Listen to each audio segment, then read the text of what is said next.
मग तो 3 वर्ष काय करत होता तर नाच गाणी चाललेली होती, त्याला ऊत आलेला होता. त्याचा जो एक भाचा आहे म्हणजे शाहिस्ता खानाची बहीण, शाहिस्ता खानाची बहीण म्हणजे मुमताज, अजून एक बहीण होती त्यात, तिचं नाव होतं फरजाना बेगम. तिचं लग्न त्या जाफर खानाशी झालं होतं, तो वजीर होता.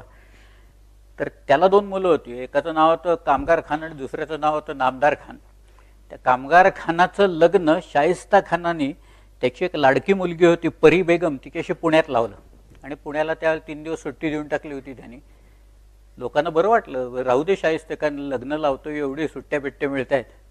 पण त्याचा जो भाचा आहे दुसरा नामदार खान, हा आला शाहिस्ता खानाकडे आणि तो म्हणाला, मामूजान आपण इथं 3 वर्ष होत, आपण फक्त एकच चाकणचा किल्ला घेतलाय, तुम्ही मला परवानगी द्या, मी शिवाजीला पकडून घेतो आणतो. बघा शाहिस्ता खान काय म्हणाल त्याला. शाहिस्ता म्हणाला, तू तुझ्या जवानीच्या जोशात असं बोलतोयस, शिवाजीला जर का आपण पकडला तर बादशाला दक्षिणेत मोठा शत्रू राहणार नाही आणि एवढी मोठी कामगिरी केली म्हणून तो आपल्याला काबूल कंधारला पाठवेल. त्याच्यापेक्षा